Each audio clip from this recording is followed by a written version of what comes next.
Barber College Success, brought to you by Craig Charles of Crown Cutz Academy JC, Crown Cutz Academy Bristol, and Crown Cutz Downtown JC. Spreading love the JC way is the only way we know how to do it, but spreading love is the Crown Cutz way. Today we got a banging episode. We're going to talk some science, drop some jewels, let you earn the crown out there. This is big for all our subscribers, all our fans out there throughout the world. Before I go on, let my co-host introduce himself and speak, because I know you guys like hearing his voice as well. My guy. They coming for you, Craig. This is Ammi Fields, Ammi, your barber. It's great to be here. Great to be with them and give some positive information. You know, we always drop the jewels. We always let people earn the crown. We're going to let our guests introduce themselves before we jump into this mega podcast today. Again, shout out to our sponsors, Colossal Brand. Shout out to our Feed Spot for ranking us top 25 in barber content in the world. Hey, guest, introduce yourself. Tell us a little bit about you, and then talk about this podcast that we're getting ready to do today. She pointed at her. Hello, everyone. I am Starr Bradley. I am the director of the Johnson City, Washington County Family Justice Center. And what we do is we help victims who experience domestic violence, sexual assault, and human trafficking here in Johnson City, Tennessee. And we have resources available for victims, and we, work to get them out of an abuse situation into a safe environment. Boom, there it is. Did you hear that? I heard it. Special. Her That's a name big is deal. Starr. I'm ready to. I just gotta listen to it. Let's go. I'm Jennifer Douglas, and I'm the CCR specialist at the Family Justice Center with Starr. Jen, you're a little bit more interested than that. Okay, well, part of my job is community outreach. That's what We I'm go out talking into the about. community, and we teach the Cut It Out training, which I'm sure we'll talk about today. And we also just reach out to other stakeholders in the community to bring people on board, to be involved, to kind of work with our mission of serving victims in the area. Big, big, big. Being on this podcast, we try to let you earn the crown. And it's not just about cutting hair. We try to give you information for you to be as successful as possible. And one of the information and stuff that we try to push on this show is community service, community outreach. I think that is real important because as a barber, you are a pillar in the community, as a hairstylist, a nail tech, an esthetician, a makeup artist, massage therapist. You are a pillar in your community, so you have to give back in some way. And you just deal with people on a day-to-day basis. And yeah, I mean, all day, every day. Our job is people. right. So they help us. We got to help them. Exactly. So Tennessee just passed a new law. Miss Starr, you want to talk about that new law they just passed? Yes. So January 1st, 2022, the legislation was passed. A law was passed that all salon professionals are required a domestic violence training in order to keep their license. So the Family Justice Center has been teaching domestic violence training for salons the past 2 years. And so we're so excited now that the law was passed, that because it's very important that salon professionals receive this training, because believe it or not, we never know when a victim is going to sit in our chair or come in our businesses. So this is a great thing that we're doing now, and we've been doing, and just to require these trainings for salon professionals. And it starts in school. So before you get your license, you have to get that training as well. Am I correct? Well, I'm old because when I was in school, because I'm, fun fact, I'm a licensed hairstylist as well. Okay. I've been licensed for over 20 something years, but now I've stepped into my career after graduating college, and I'm now teaching domestic violence. And but when I was in school, in cosmetology school, I wasn't required to, or I don't remember us even having to do that. But now, yes, it is required. I think it's good. Did you go from doing hair to what you do now? Yes, I did. What do you feel like? Do you feel like it helped you? Do you feel like it? How did it move you into that path? Working in domestic violence. Well, like I said, I've been licensed for over 20 something years. I went to school at the University of Tennessee at Chattanooga, and I got my degree, my bachelor's degree in criminal justice and minor in women's studies. Throughout that time, I had a family member who was murdered because of domestic violence. And so it really encouraged me to step into that field and help victims who maybe experience domestic violence. And so that's where my career took off. I moved back to Johnson City 2 years ago and got hired on with the Johnson City Police Department. You still do hair anyway. Don't On get the it twisted. You side, don't just I dabble. That's so I dabble interesting a because few. we're always bringing people on the show Yes. that go from something to hair. Yes. And very rarely Yeah. do we meet some people that go from hair to Right. something else. This is So, yeah, special. that's cool. So the magnitude of this show is that I think hopefully we can get this message pushed out there to different states, different legislations, let them Countries. know, different countries, let them know, even as far as we doing with the Confess Project, the mental health training, how we took it to the barbershop. And now this domestic training is along the same line. It kind of helps. We're the gatekeepers. And somebody has to do it. Right.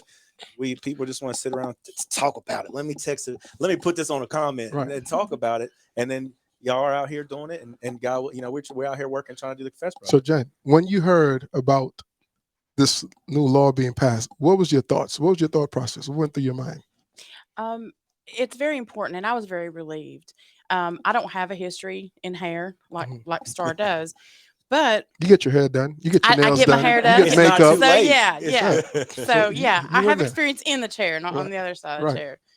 But I was just thinking that it's a great opportunity. Anything that we can do where people are one-on-one with potential victims, Mhm. that we can sort of open up that safe space for them to talk. Yes. And I thought that was a really great opportunity because salon professionals are in a unique position to open up a conversation or at least be receptive to somebody else's conversation.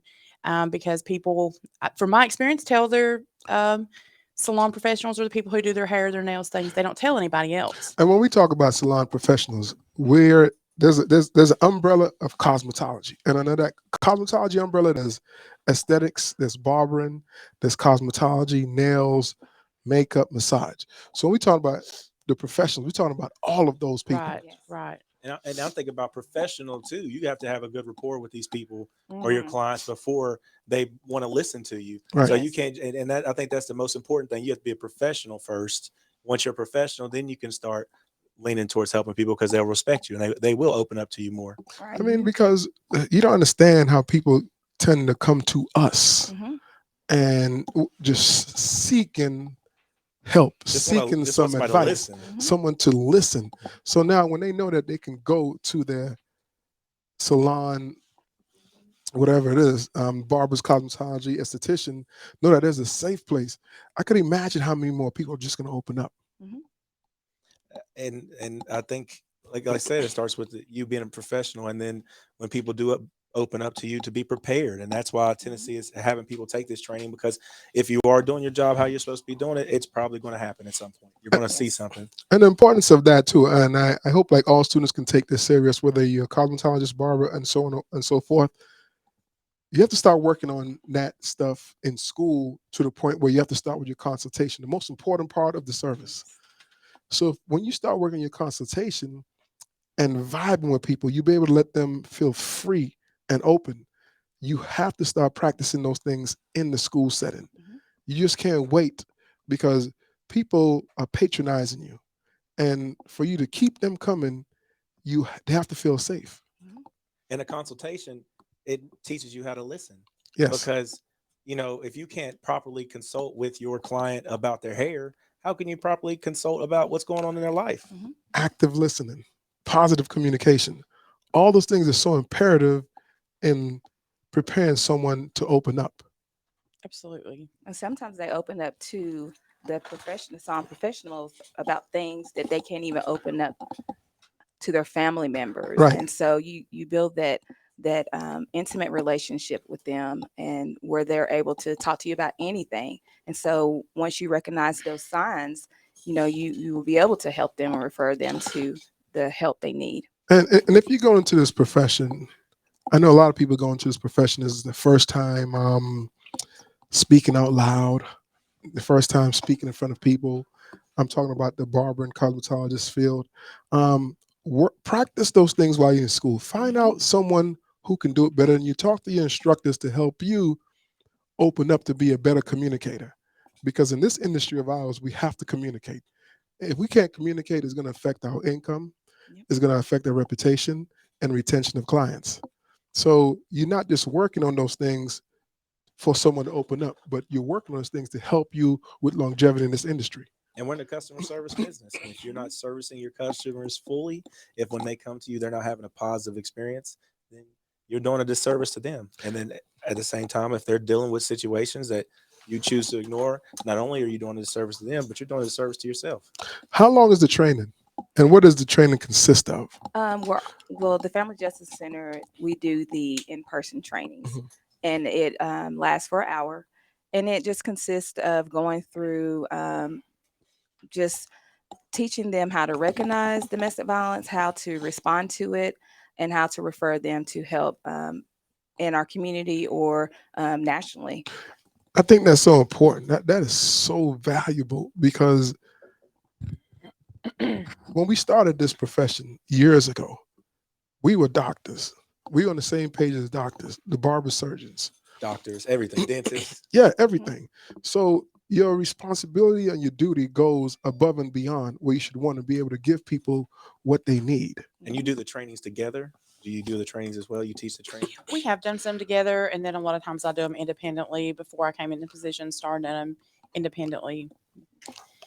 And that's not the only way to do it where you guys come in and do the training. Tennessee, they have a training online for the service providers Yes, as well, where you Barber can side. where you can go online. And you want to talk about that? It's the same. Well, it's not the exact same training, but it is domestic violence It's training. comparable. Yes. And if those who can't do an in-person training, they can go online to the Tennessee Department of Insurance and Commerce and go to the website, the Barberside website, and you can go on there and register for their trainings as well. But it's online. And that is, you'll take that, accept that as having the training. It's equivalent. Yes. Okay. I mean, just think about it, right? Ammi, Starr, yourself.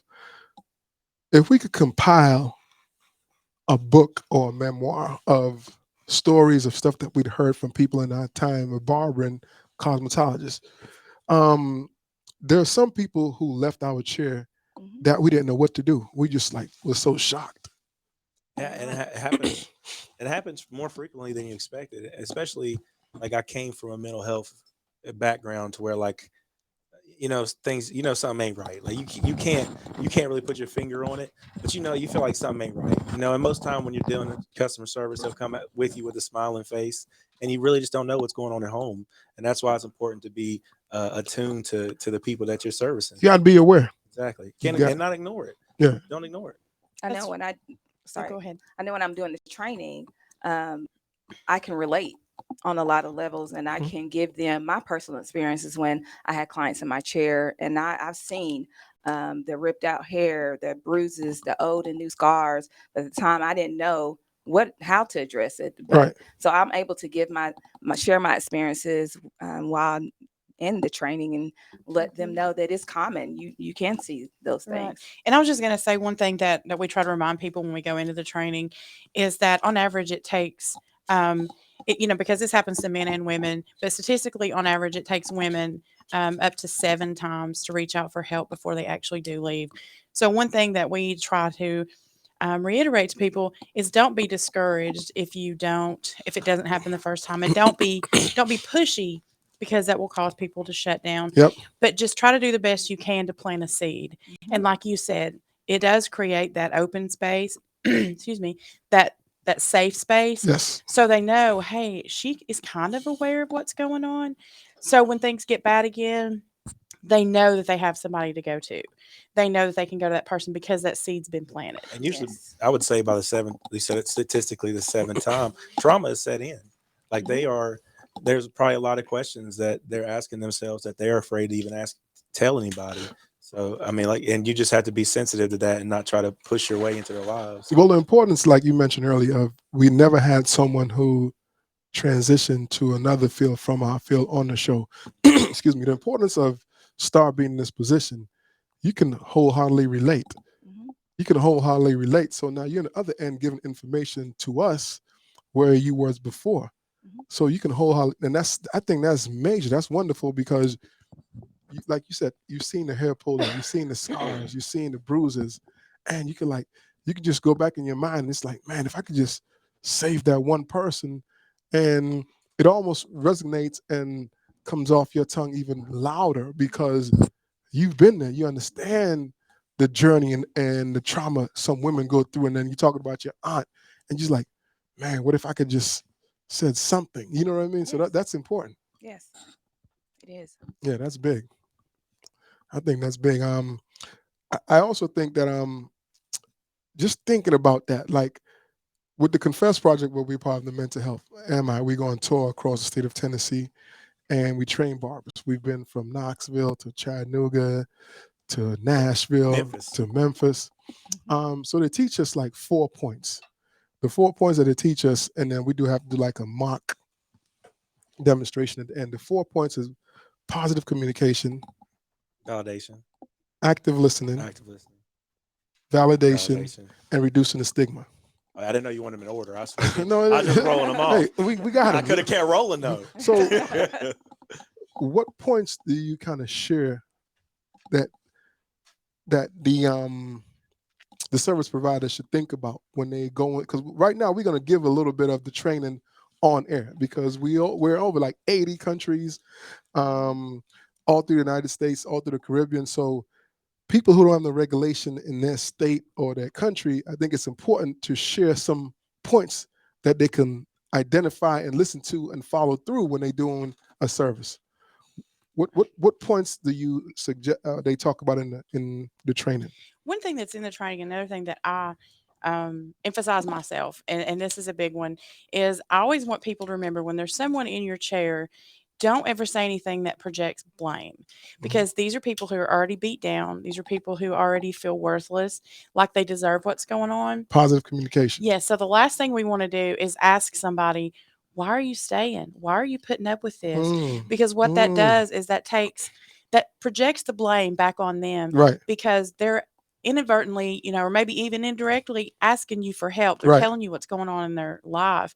So if you just say, why have you put up with this so long? right. I would have done kicked him to the curb. And Because what that does is that turns around and it's like, and she's going to internalize or that, or he, or he, because the victim, is going to internalize we're that gonna talk about as, that in a second. Because they yes, just think it was just women who were domestically absolutely. abused. It's not just women.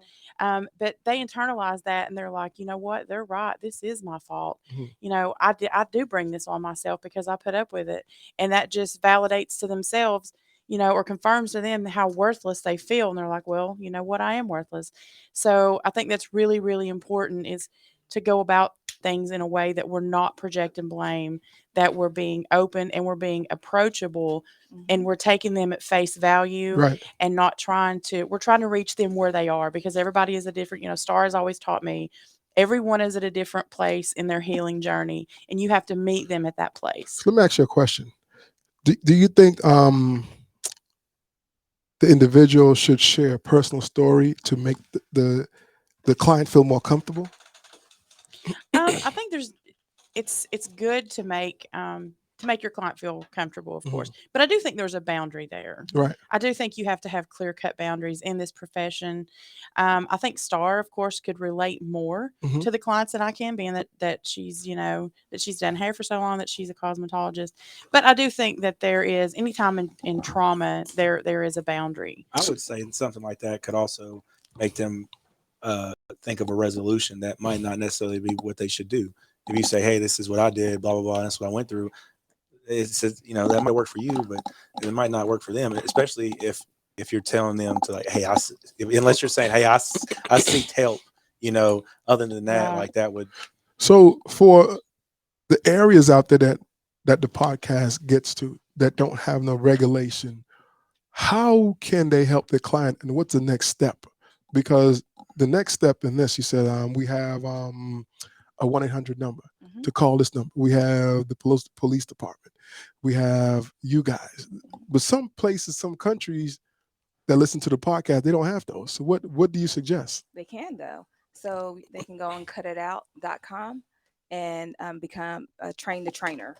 And anybody within their salon can go in there and be trained how to train their staff. Okay. And they can receive all types of free materials. So it's not just because it's not a law. you know, So we there's talking a- about we deep down in third world country where there's barber and okay. there's cosmetologist. So what do we do? How do we help them? Well, like I said, the website that is available, even if they don't have, Should they have like a support system in yeah, the shop where the owners or the they other should. Mhm.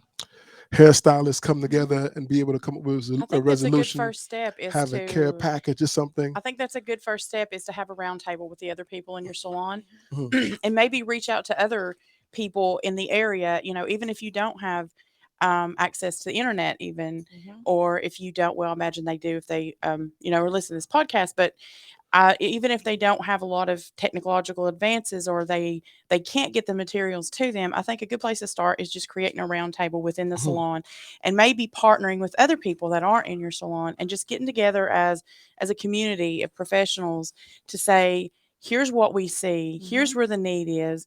Let's brainstorm on how we can fit, what's our next approach. As we sit here and talk, right? I'm almost thinking like, should you almost have like signs around your establishment saying, Mhm. "Hey, this is a safe place. It's okay to not be okay. Yes. If Absolutely. you need help, reach out." And we give those out That's what I as asked. Did you well. present a Yes, we placard or do. something? That's We give out certificates and we have posters and we have little cards that we just like pocket cards that they can hand to their clients while they're in their chair if they see that maybe they are going through something and just say, if it's safe for you to take this card, this is available to you. But Jennifer, now that we're talking about just third world countries and stuff and other countries who may not have this training, one of the she had experience with someone from another country that never knew that this was a thing. Domestic Right. violence was a Yeah, thing. I was doing a training it wasn't that too long ago. It wasn't very long ago. And there was a lady there. I was going over the different like cultural norms and Mhm. how a lot of times we don't know what domestic violence looks like because religious beliefs, communities of faith, Right. cultural norms, that kind of is different. Things look different in different cultures. So a lady was there from Europe. She was from Western Europe and she spoke up and she said, the country that I'm from, we don't usually, she said, I've never heard any of this before. Or she said it would be hard to recognize domestic violence Mhm. because in our culture, we were talking about in particular financial abuse, because I think that's something that's overlooked.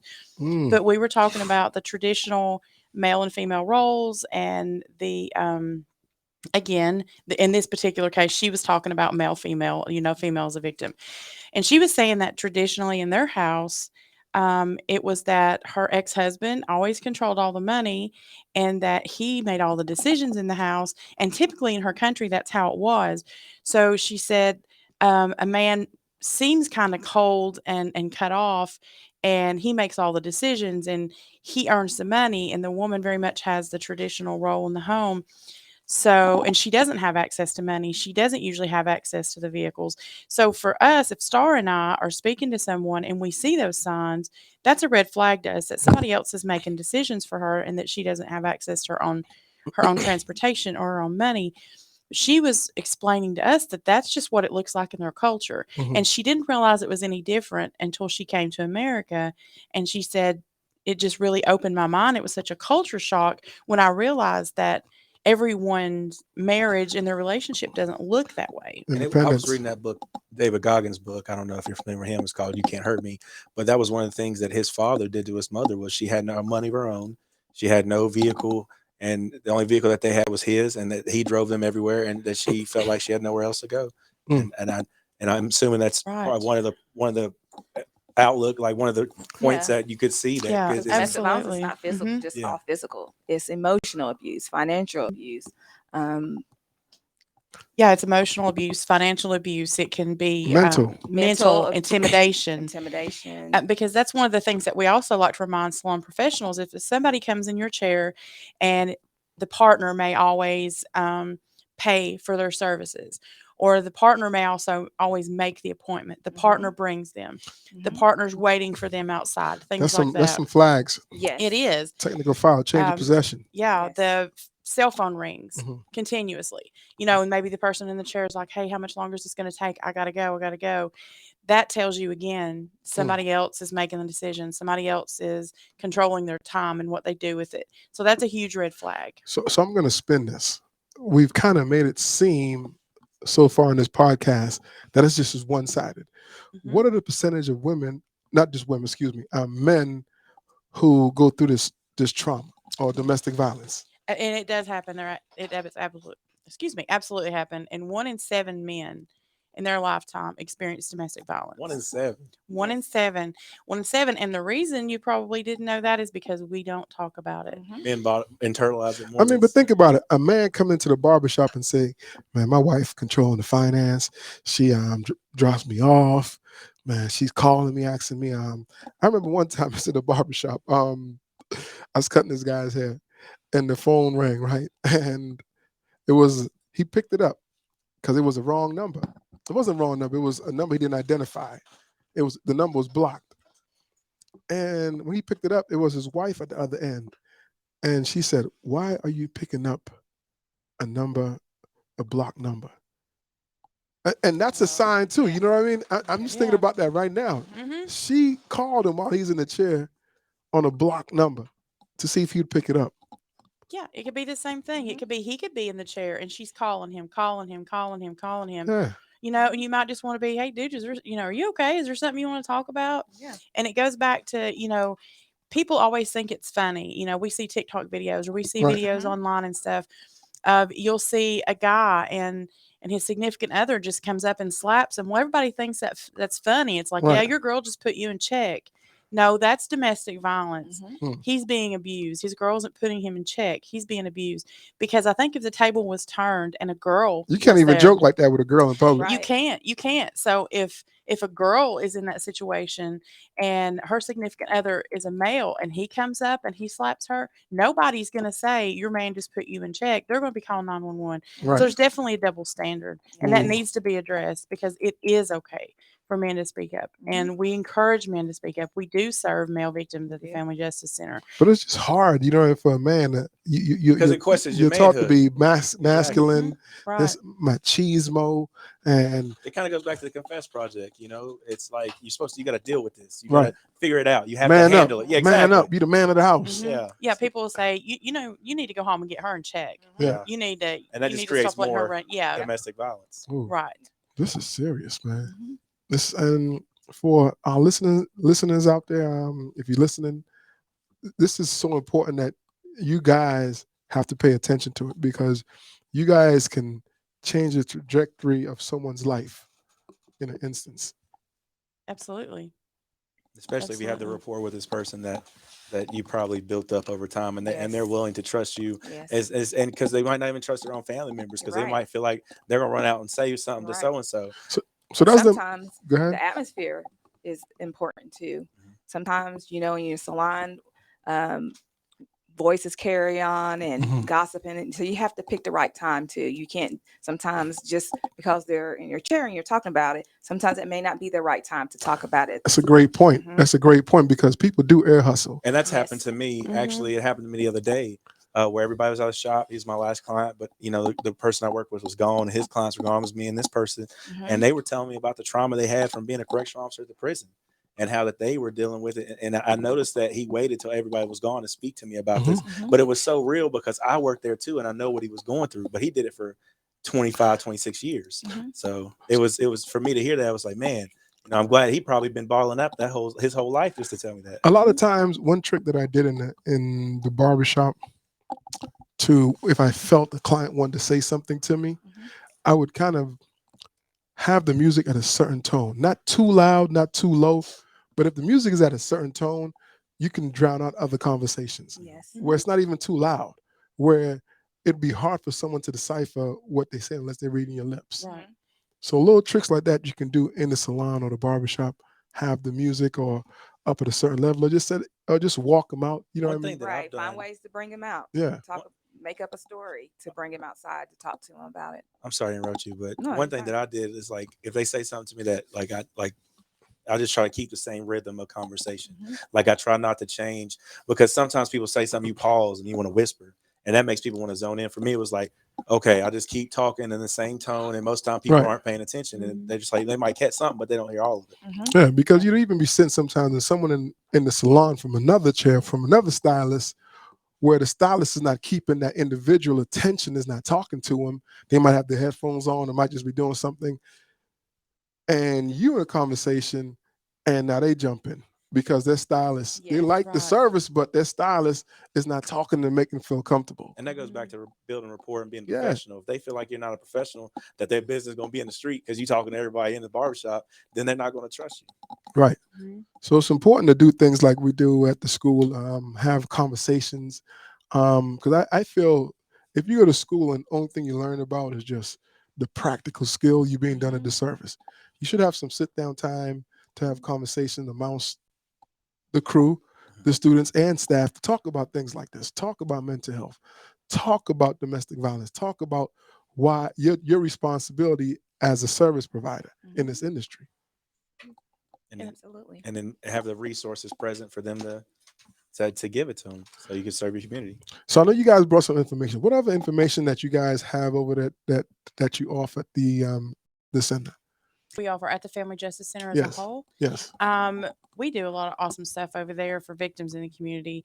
And one of the things that we do is when people come in, we can assist with orders of protection. If you have an unsafe person who you would like to get an order of protection against in the court, we do that.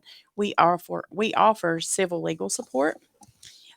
We do trauma counseling. We do court advocacy.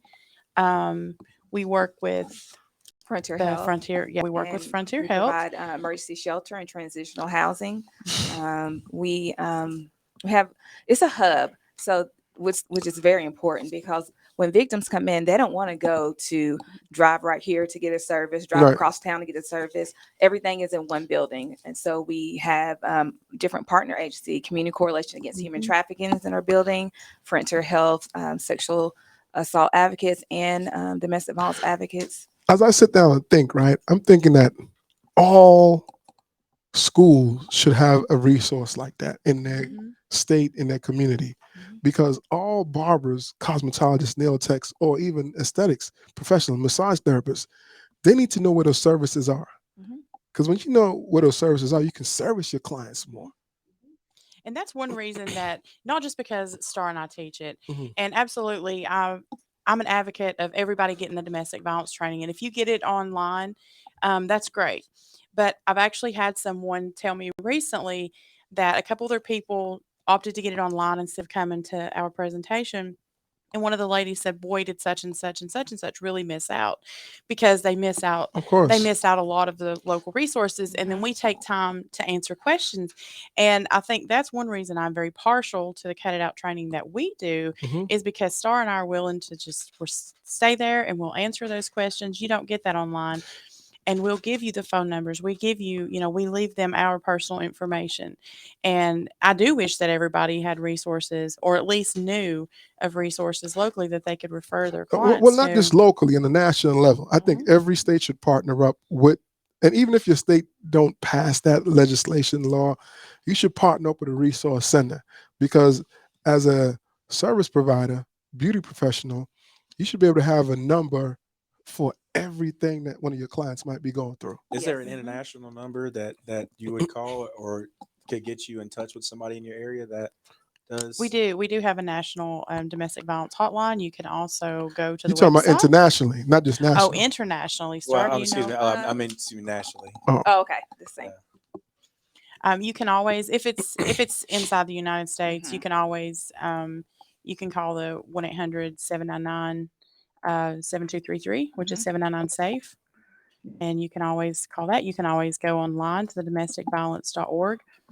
And on there, they actually have a little red X on there that will tell you if you're on there trying to get resources and you think somebody may catch you on there, or your unsafe person may see you on there, there's an emergency opt out. Oh, wow. So you hit that X button and it just goes to a Google page, and it looks like you were just Google, and just like instantly like that. That's crazy. It's just so amazing because it makes you so versatile as a barber. You're so skillful. You offer these services too, and you offer a great haircut. a great lineup, you're doing someone a great facial shade, you're doing a great service, and you offering that too. I mean, you can only just go up from there. Yes, clientele will go up from there. Yeah. And you They'll just feel build a safe. coming exactly. into You your just build a store. great environment. People that Yes. actually feel comfortable. And when you feel comfortable in places, you're going to enjoy the service more. You're going to want to Mhm. frequent that place more. I mean, well, that's why I enjoy when you call me and says, Craig, we'd like to do this at your school. I was like, hey, I'm for it Mhm. at both schools, and I'll continue doing it. I know some students, when they don't come to school, that if you guys are there, they have to go online. But I understand the importance of just being in person, because you can ask questions, you can see the testimonial, you can see who the students invested in. A student might ask a question that might ring in your mind or your head that you're not going to get when you're doing it personally online. Absolutely. And it really it stands out to me to like what you think abuse is like, because people resonated with just like either sexual or physical. Mhm. And yeah, I think I've been in one of the classes before, and one thing that resonated with me was like calling your spouse crazy. I think was one of them. And I was like, even jokingly, like sometimes I joke with my wife about it. And I was like, I shouldn't even joke about that, because I mean it made sense the way it was described to me, because that might you trying to change their psyche or make them feel a certain way. I mean, a lot of times, sarcasm is a Yeah. little bit of the truth. And we might say something in jest or joking, but Mhm. you might really mean it.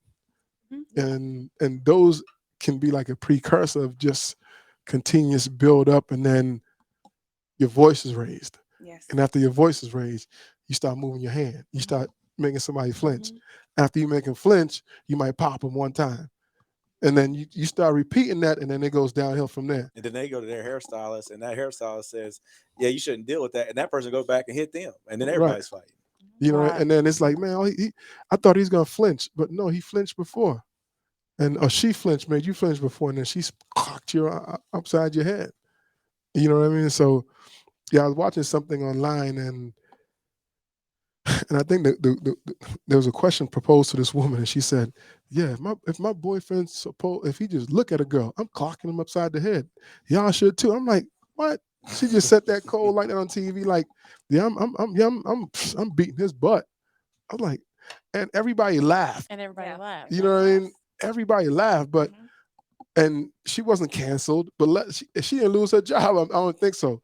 But if a man said that, he probably lose his job, he lose his Yes. kids, lose his dog, You're right. probably Mhm. lose his car. You Become know? homeless. Yeah, Or Yeah. become homeless. yeah. You know what I mean? And those Won't be things able to is get a job yeah. anyway. If he just said something like, "Man, if my girl do, I'm beating her butt," everybody like, "Oh, what? You said that?"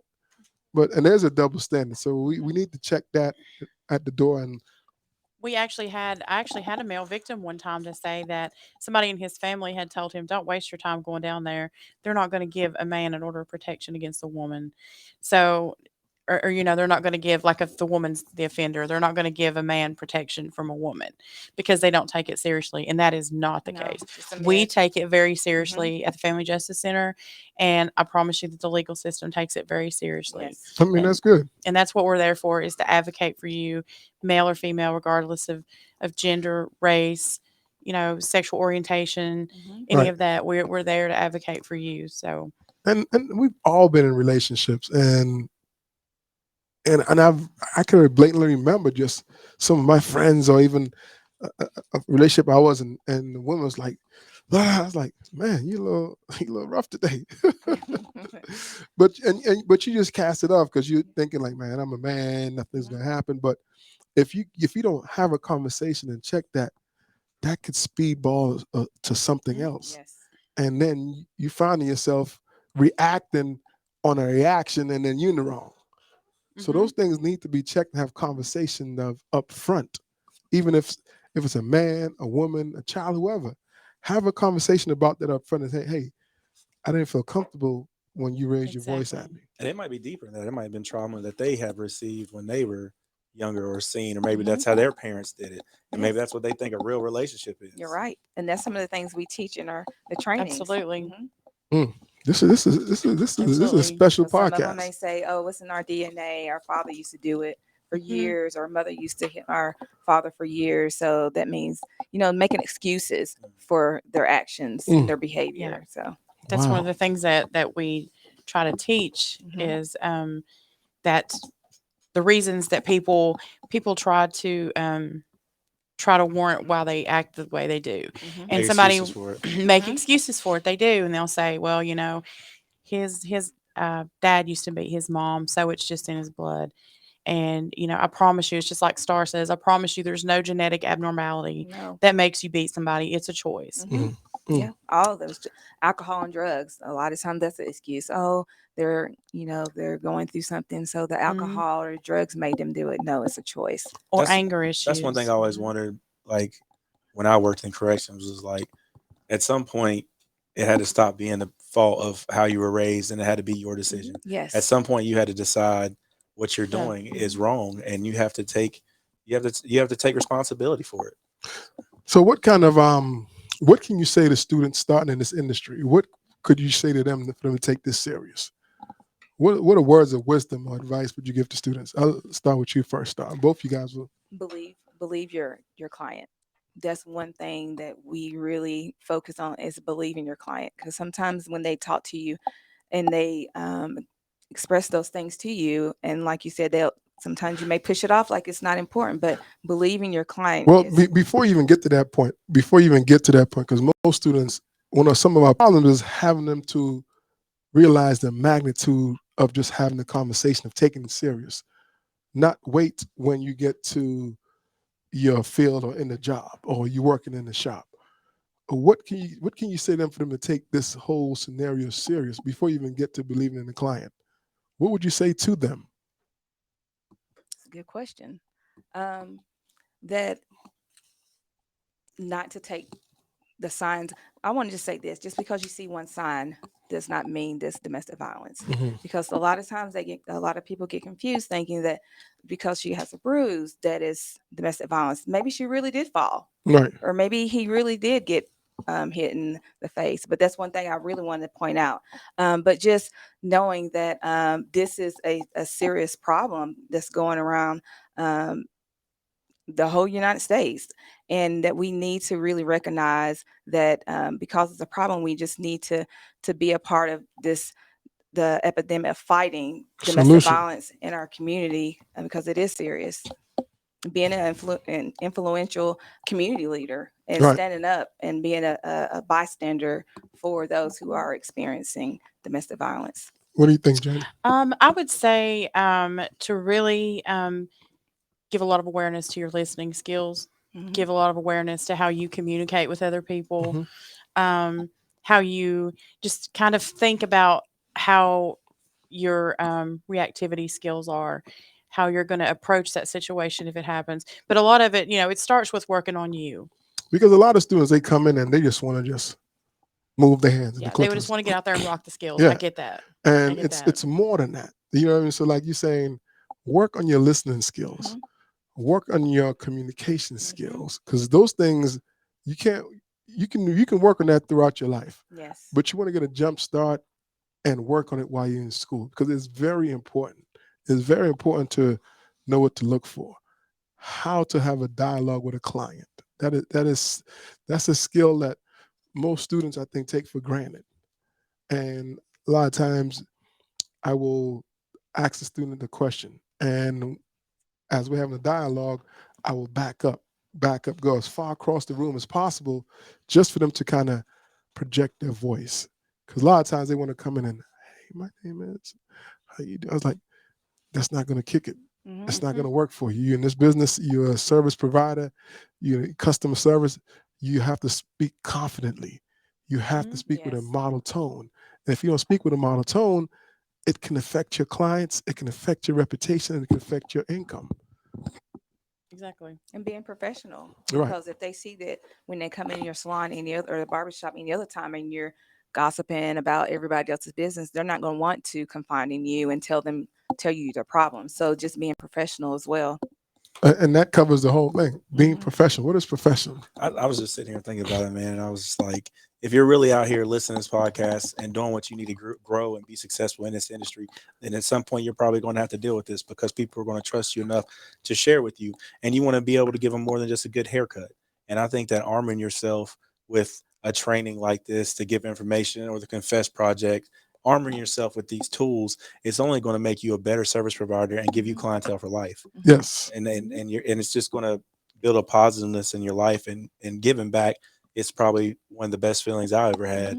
Um, and if you could do that day to day for your clientele, then you're only going to live it's going to be a whole life. You're going to feel I mean, whole. that's part of it. We have to. I'm not gonna say. I hate to say that. Put pressure on someone. Well, you do. You have to Put the give back. You pressure have on to them. patronize your community. Because everybody's not going to do this job, Right. and if you're not going to bring value to being a barber or a cosmetologist, if you're not going to help the industry grow, and we do that by supporting and being professionals, then I don't want you in it. I really don't. And the reason for this too is just to kind of bridge the gap, to help, because you guys can do the work, but the more you can push it out and get it out there, it's going to help. There's only so many of you guys in the industry out there, you know what I mean? But there's so much more cosmetologists, barbers, esthetician, and it's important for you guys to use us and feel free and not feel like it's a burden to ask us or to train us to do the job, and trust that we're going to do it well. And maybe somebody's listening that will take initiative like you two have and be involved with that. They might even be in that third world country and heard us on a podcast. And you never know. Right. And somebody might take initiative and be that beacon where they're at, because they might not have a structure. And creating policies. Exactly. And we're reaching out to a lot of people. And y'all being here, you're only bringing more light to the situation, which is a great thing. So we'll go around the room. Couple of things that will help people feel safe when they come into an environment. I'll just throw some suggestions out there, and then we'll go around. You take your turn. I think to make a safe, comfortable space, you can have some aesthetically nice things on the wall with some words of encouragement, letting them know that, hey, it's okay to not be okay. Just a nice sign or a quote in the bathroom, if they go in the bathroom, that they can recognize and see something like, okay, man, have them think, or just have some nice soft music coming on. That's what I can throw out there. What can you throw out there, Jen? I would say the biggest thing for me would probably be dialogue, the dialogue that you're having with your clients. I think being approachable. I think when you try to be positive and you're like, hey, and so glad you're here. What's been going on in your life? Just kind of be bubbly, be approachable for them. Ask question about their kids. Ask question about how is school going. Soft questions like that. Absolutely. Did you go to church? How was church? What was the sermon about in church this week? Something that you can bridge the gap. You can have a common ground and then lead to something else. Because you just can't go real aggressive and hard. Right. Exactly.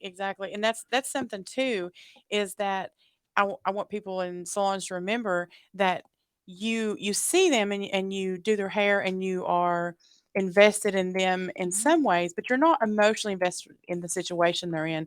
So they cannot go to a family member. They feel they can't go to a family member. They feel they can't reach out to anybody else like a friend, because they know the situation, they know the other person. The other people might be emotionally invested in that, and you're not. So they may see you as somebody who's not biased to the situation, who may kind of give them advice or that they think will help guide them without siding with one person or the other. And they'll say, give me your unbiased opinion, or what should I do in this situation? So that's why the open dialogue is important to advocate for those conversations. As well as having the materials available. One thing we do is put them in bathroom stalls, or put them in the bathroom in a setting where, even if you don't have that time to speak with that client, if the material is available for them to read while they're waiting on you to service them. Have some materials available in your shop. Yes. Have some materials available at your station. Have some material available, might be on a gift card or something, saying, hey, this is a safe place. Something on the back of something that they can take with them, and maybe they can, or even like, I just thought of something on your business cards that you give out. Yes. Say, hey, this is a safe place. Great idea. That is a fabulous idea. It is. What do you think, Ammi? I think some of the problems that we have is people want to fix people's problems for them, or tell them how to fix it. And I think it's okay to say that you don't know how to fix a problem, and to send people to where they can get help instead of. And I think that's probably a big part of it. Like you said, one of the things you always hear is, why are you letting them do this to you? Why are you letting this happen? And putting the blame on them. But sometimes you just need to be a good listener and just make things available. And like you said, all the examples that y'all gave, business, having your trainings on a business card so that they can look it up, Or even like whatever. talking to someone who has plenty of wisdom, Yeah. or talking to your pastor or a mentor who can give you some real good feedback to give to the person next time they come in. Mhm. Because it's okay to be like, go to someone who's smarter than you, like you said, someone who is of experience, someone who is more skillful than you, and they might help you to negotiate around or navigate to that person what they need to do. That's like me. I know how to cut hair, but I don't know a lot about what y'all deal with or the appropriate way to deal with this. So I'm okay, pitch y'all the ball and deal with it. I have no problem saying, hey, I don't know, but I can get you to somebody that can help you. And I And think that's what's important. I- Our job is not to fix. Their job is not to fix the problem, but Mm-mm. to refer them to Bridge the resources gap. that. Mhm, that yeah, we can don't help. need y'all to be Dr. Phil out here. Right. We just need Yeah. y'all Right. to understand that there is a problem. There is a problem that's not going to be fixed overnight, and that there are resources for people to go to get Mhm. help for those problems. Mhm. So take some time out of your day. All professionals in this industry, take some time out of your day to go to a justice center. Take some time out of your day to see what services your community have, so you can Yes. offer to your clients. I think that's so important. That's something I didn't even think about. Or drive that extra 30 Yeah. minutes to the class so you can get the real questions answered Right. instead of taking the online And thing we just have that say you tours. have it. Because that's part of continuing education too as well. And we talk about domestic violence, but also get to those resource centers, because there's serious things that happens in our community every day, like human trafficking, Mhm. different things that we couldn't even think about. So if something like that comes up, okay, man, okay, let me present you with this phone number Mhm. who can help you with something like this. Is your training, is that credited towards continued education? Is that one thing that they do in Tennessee? Yes. So you will receive a certificate at the end, and when the state board comes in to inspect, you have to present that certificate to show him that you did complete your domestic violence And training. how many hours? Sorry, I think you guys, it's an hour with you guys, and I think Hour. the barber side is 20 minutes maybe. Mhm. So it's almost beneficial to go have any school owners, any instructors out there, contact your local municipal offices and have them come in, because if you can get an hour in, that's an hour of time that you can give to your students that they're not going to get back. Is this an annual training, or is it just how does that work? Whenever you renew your license every 2 years. Yes. That's 2 what it years. is. Okay. Mhm. I think that's valuable. That's important. It's Mhm. very important, That's especially in Tennessee now because it's required. yeah. Hopefully, all other states will pick it up, and just all these service out there that's so important. That you can just put them in a bowl and say, "Hey, get training in something. Mhm. Get training throughout the year," because with so many of us out there who are all these shops, we can bridge the gap. We can put a dent in this information being reached to people quicker and faster, because a lot of people are not going to these justice centers, Mhm. but a lot of people going to these hair salons, Mhm. barbershop, getting their nails done, getting their eyes waxed every day. Mhm. And there's even more people dealing with domestic violence. Yeah. So you're just helping as many people as we can help. Yeah, every day people going, and not enough people. I didn't even think of going to the justice center. It's been around for how long? 6 And years. and the information that I'm thinking about now, that when I started barbering, I wish I'd paid more attention to that, to go to these centers, because so I could know how to deal with homeless people, what to do for them, instead of just trying to come out of my pocket, which I don't mind at the time, but you're teaching them how to fish just for a day, instead of teaching them how to fish for a lifetime if you take care of them that day. But if you take them to someone who can give them the resources, they can keep them up for a long time. What would y'all say to somebody that is listening and been dealing with the same people, and they've noticed the signs and they know something's there, but they're scared to say something to the person? Like, how would you motivate somebody to address the problem? I would say to not be pushy. Mhm. I would say to be receptive and respective. Mhm. Let them do the talking, but to just say, "Hey, I'm concerned about you. I just want you to know that I'm here for you if Mhm. you want to talk about anything." Would saying you're concerned be okay? Would say, is there another way that would be a more inviting way, or just saying, hey, I'm concerned, or like you said, I'm here for you if you need something. Mhm. Yeah, just say I'm here. I'm Mhm. here for you. If you're not comfortable saying I'm concerned, or you don't think the person would be receptive to that, you can just simply say, I want you to know that I'm here. Mhm. I'm here for you if you need me to talk, or if you need to talk, or if you need help. And then if you do feel comfortable, you can say, you know, I'm a little concerned, and I just want you to know that my chair is always open, my ears are always open, I'm always here.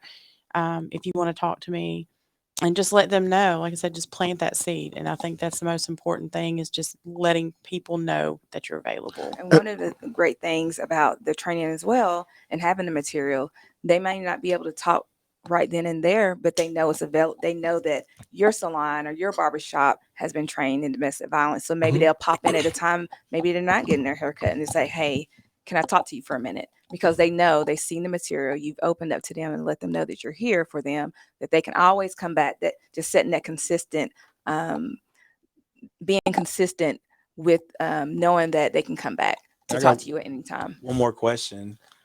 Is there ever a time to just hit the red button? Like somebody has to be called now. Is there ever Oh, yeah.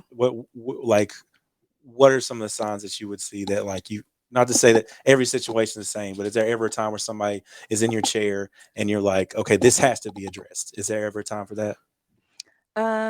Well, like I said, we're just training right now. She's never worked in a setting where she has to do that, but there will come a time. You just never know. But I would suggest just not making it out. No, pull them to the side, pull them to the break room, or take them outside to talk to them about it. And if you do need to call for assistance, always call 911. Okay, cool. And as we were talking, there's some bad habits that the service providers do, the professionals, hair professionals. Get off our phones. Get off your phones, because you can't get Yes. personable with the client. Mhm. Stop.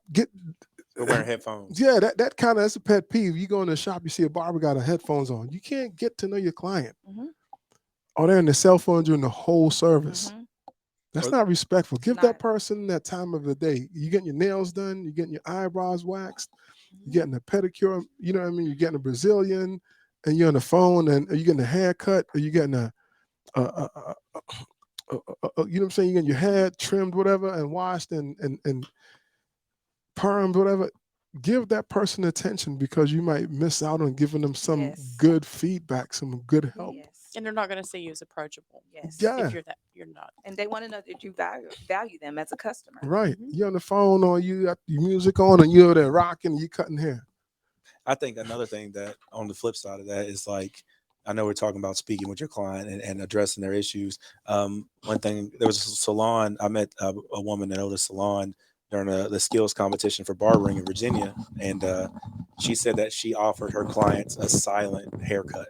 Like, you could have the option, like if you had a rough day, or it's just your mind's been stirring, that you can request a silent haircut and nobody says anything during the service. That's Wow, big. that's awesome. Yeah. That's big. So, you can just say, hey, it's okay, I just don't feel like talking today. And us, is, I don't know about y'all, but when I'm cutting hair, I've been talking to people all day. It's nice to have somebody that's a little quiet in my chair every once in a while. So I tell them, don't mind. I mean, that's big, and let them engage that. Let them see it on the wall. Hey, there's opportunity for a silent haircut, and explain what a silent haircut is. Mhm.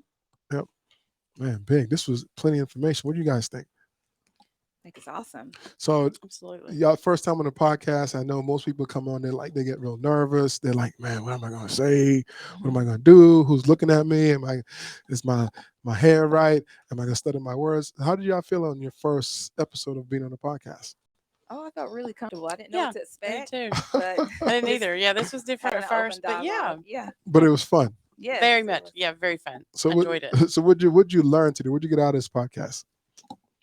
Um, I just learned that it's important to talk openly with people, and I like that it goes all the way across the world. I like that you reach so many people, Mhm. because I didn't think when we came here that we were going to be able to advocate to that many people. So that was really Oh, exciting. man. Really And that you're exciting. just not focused just on their skill, but their mental health as well, Mhm. and things that they may experience in their barbershop or their salons. And it's awesome that you're reaching so many salon professionals on this Well, I don't podcast. know about Craig. I know Craig.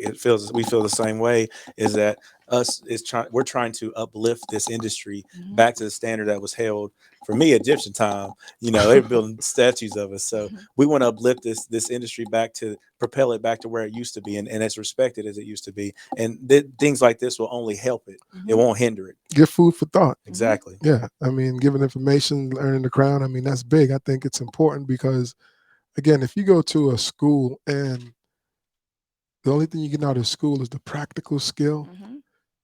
you're being done a disservice. You have to have some downtime, some conversation, some care about your community, some care about your classmates, care about the next person next to you, just all around. I mean, the textbook is big because we talk about professional image, we talk about self-care, we talk about marketing, we talk about everything else, we talk about the skill, but there's also should be some time to talk about the intangible things that you can't touch, Mhm. your mental health, domestic violence, the abuse that people go through, Mhm. certain things that we can help as professionals push the message a little As human beings. as human beings a little closer because there's only so many of you guys. Mhm. And for instance, I know with the Confess Project, what we do with mental health for young boys of color, African American men, 4% of clinicians are minorities and 2% are males. So in this industry, when you want to go to someone and talk to someone who you're comfortable with, that plays a big role. But if there's not enough of us, enough of you guys out there, who do you open up to? So that's where we come in with the barbers, Mhm. the hairstylists, the nail techs, and the estheticians and massage therapists. We can help bridge that gap. And I love this industry so much. I'm just thankful that we're pushing the envelope to connect with people more because that's what it's about. It's everything. Yeah. Your network becomes your network. Your network Mhm. increases your net worth. Yep. Yeah, big, big. That's big. Yep. Well, This was thank this. you. Yeah. Thank you I for what mean, you guys do. oh, Awesome. yeah. This I is. just talk. We both talk. Yeah. Yeah, We just talking. yeah. Barber College Success, brought to you by Craig Charles of Crown Cutz Academy, JC, and Crown Cutz Academy, Bristol, and Craig's Crown Cutz Downtown, JC. And my host, Am I Fields? Am I your barber, Marion, Virginia? yes, and our special guest. Jennifer Douglas, And what do you do, Jennifer? CCR specialist, And outreach and specialist. where's that at? As the Family Justice Center in Johnson City. Yeah, people gotta know where we at. People around the world need to hear about where this banging podcast is coming from. Starr Bradley. I'm the director of the Johnson City, Washington County Family Justice Center Mm. in Johnson City. That's what Tennessee. we talk. That's what we talking about. Come check us out. Spreading love the JC way is the only way we know how to do it. Spread love is the Crown Cutz way. Boom. Earn the crown today. You're gonna earn the crown today.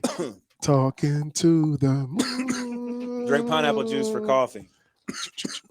Interesting fact of the day: pineapple juice helps suppress coughing. Yes. So if you have a cough, you have a COVID cough or something, drink more pineapple juice.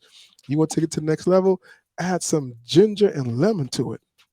That's gonna help you soothe that sore throat. Take that with y'all. Uh, uh. Thank you for having us. Thank you for being here.